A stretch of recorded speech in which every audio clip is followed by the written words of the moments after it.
Imagine living in a world where every step you take, every word you whisper, even every thought you dare to hold in silence, could be used against you. This was not a dystopian novel. It was life under communist surveillance. Could you survive in a society where privacy doesn't exist? Where the walls had ears, the mailman had orders, and the stranger at the bus stop could be your informer? To understand how this nightmare became reality, we must go back to the roots. Lenin and Stalin built the machinery of fear brick by brick. The Cheka, their first secret police, was not designed to protect the people, but to crush them into submission. Stalin perfected it, turning suspicion into a weapon of mass obedience. The Cheka became the NKVD. The NKVD became the KGB. And with each transformation, the machinery grew sharper, colder, and more terrifying. Surveillance was not a tool. It was a weapon of absolute power. To watch was to control. To make people believe they were always watched was to make them obedient without question. But it wasn't only the state that spied. Every neighbor became a spy. Communities rotted from the inside, torn apart by a culture of informants. A friendly smile could hide a secret report written that very night. Even bedrooms, the last refuge of intimacy, betrayed their owners. Bugged walls, hidden microphones, whispers recorded in the dead of night.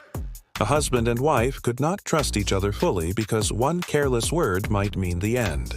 Worst of all, children were trained to report on their parents. Loyalty to the party came before blood. Imagine your own son or daughter listening at the door, then running to the teacher with your name. The home, once sacred, became another battleground of fear. Whispers could kill. A rumor, spoken once, could end in imprisonment, exile, or execution. No evidence was needed, only suspicion. The deadliest weapon was not the gun, but the whisper in the dark. Nowhere was this more perfected than East Germany, the most watched nation in history. The Stasi, its secret police, built a surveillance network so vast it makes Orwell's vision of Big Brother look almost tame. 91,000 agents, 173,000 informants, in a country of just 17 million. That meant one informer for every 60 East Germans. The Stasi's tactics were invasive beyond imagination. Smell jars to catalog human scent like fingerprints, hidden cameras in everyday objects. Psychological warfare designed not just to punish but to break minds. They filled warehouses with paper files, millions of them. Every life reduced to documents, stacked from floor to ceiling, a paper database of control. And the gadgets of the Cold War? Microphones in walls, cameras hidden in bags, pens and buttons, letters intercepted and resealed, phone lines tapped endlessly, each conversation fed into the stomach of the surveillance machine. Technology was weaponized to crush dissent.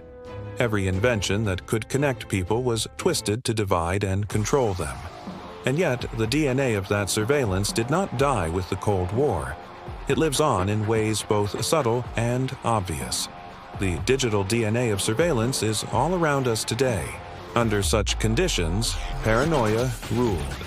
No one trusted anyone. A best friend could be a spy. A brother could be an informer. The result? Broken families, betrayed friendships, communities hollowed out by fear. It was not just the body that was imprisoned, it was the mind. The psychological damage of being constantly watched lasted a lifetime. Even long after the fall of the wall, many victims could never shake the feeling of invisible eyes. And yet, some dared to resist. Brave souls who tried to escape the net. Some tunneled under the Berlin Wall. Some risked their lives in desperate flights to the West. Their stories are reminders that even in the darkest systems, the human spirit strains for freedom. Then came the day everything changed. November 1989. East Germans stormed the Stasi headquarters. Inside, they found shredded documents, endless files, proof of decades of betrayal. For the first time, the people turned the watchers into the watched. And as the files were revealed, a nation confronted its past. Neighbors discovered neighbors had informed on them. Friends discovered betrayals buried in secret reports. The scars were deep, but the truth, finally, was undeniable. Yet the echoes remain. Modern governments use many of the same tactics, only now with far more advanced technology. The tools are smarter, smaller, invisible. Are we truly free, or just living in a smarter cage?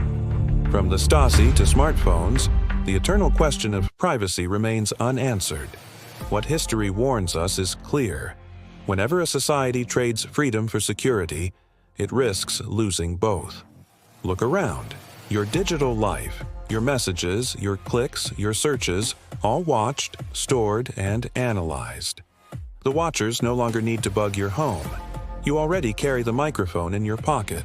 So the question is no longer if you are being watched. It is by whom, for what purpose, and at what cost. The lessons of communist surveillance are clear. Surveillance is rarely about safety. It is about control. It destroys trust. It leaves scars that last for generations. And yet, history also shows us that fear can be broken, and walls can fall. The past is a warning etched in whispers and blood. The question is whether we will learn from it. If you believe these stories matter, if you want to uncover the hidden truths, the forgotten betrayals, and the lessons history left behind, then join us.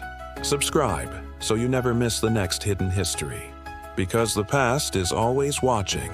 The only question is, will we listen?